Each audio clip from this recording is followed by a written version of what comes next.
জরুরি প্রয়োজন ছাড়া বাড়ির বাইরে গেলেই বিপদ আছে। আপনার স্ত্রী হাটে বাজারে যাবে কেন? আপনি মরেছেন? আপনার বড় ছেলে মরেছে? স্বামী স্ত্রী পরস্পরকে এত ভালোবাসে, স্বামী স্ত্রী পরস্পরকে এত ভালোবাসে, স্বামী স্ত্রী পরস্পরের অন্ধভক্ত। আল্লাহ বলছেন একজন আরেকজনের কাপড়,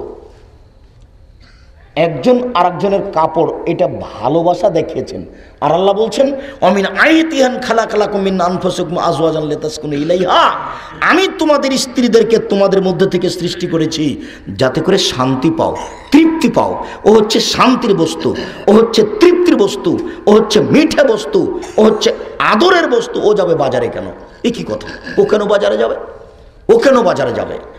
একজন আরেকজনকে এত ভালোবাসে যে স্বামী একটা কাপড়, মোটা কাপড় কিনে নিয়ে এসে বলছে এ দেখো তোমার জন্য টাঙ্গাইলি শাড়ি নিয়ে এসেছি।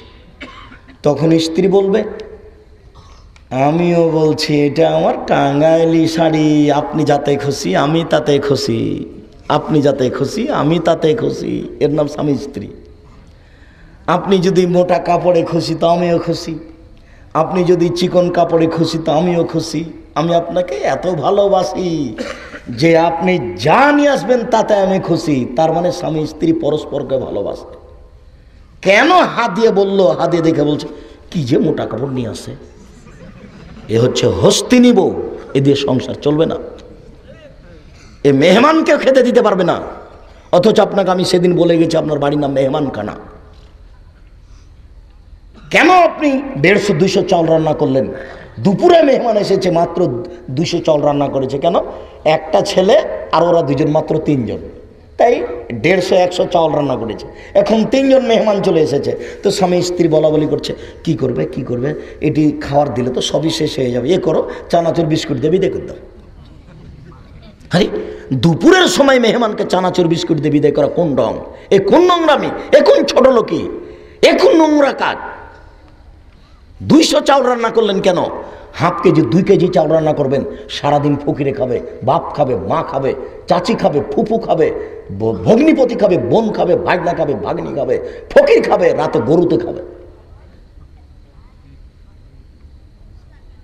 আপনার মা 10 ভাই বোন ছিলেন আপনারা, এরপরে আপনার বাপের স্বভাব ছিল ফকির মসজিদ থেকে ধরে নিয়ে আসা। এরপর আপনাদের বাড়িতে 2 জন কিষান কামলা ছিল, 16 জন মানুষের ভাত রান্না করতে আপনার মা ঢেঁকিতে ধান ভেঙে, কোনোদিন ভারী মনে করেনি। আর আপনার স্ত্রী যেখানে ভাত রান্না করে সেখানে গ্যাসের চুলা আছে, সেখানে ফ্রিজ আছে। রাত 10টার সময় মেহমান নিয়ে এসে আপনি বলছেন খালেদা একটা মেহমান ছিল। হ্যাঁ, তুমি রাতে মেহমান নিয়ে এসছো, নাক সিটকানি দেয়, এ বউ বাদ দিতে হবে। এ হলো হস্তিনী। আপনাকে ফিরে যেতে হবে আপনার বাপের স্বভাবে, আপনার স্ত্রীকে ফিরে যেতে হবে আপনার মায়ের স্বভাবে। আমি স্ত্রী তালাক দিতে বলিনি, পরামর্শ দিচ্ছি মাত্র। তালাক দিতে বলবো কেন? আপনি আপনার মতো থাকেন, তবে আপনাকে ফিরে যেতে হবে আপনার বাপের স্বভাবে, আপনার স্ত্রীকে ফিরে যেতে হবে আপনার মায়ের স্বভাবে। এই বাড়ি নাম মেহমানখানা, মানুষকে খেতে দিতে শিখতে হবে।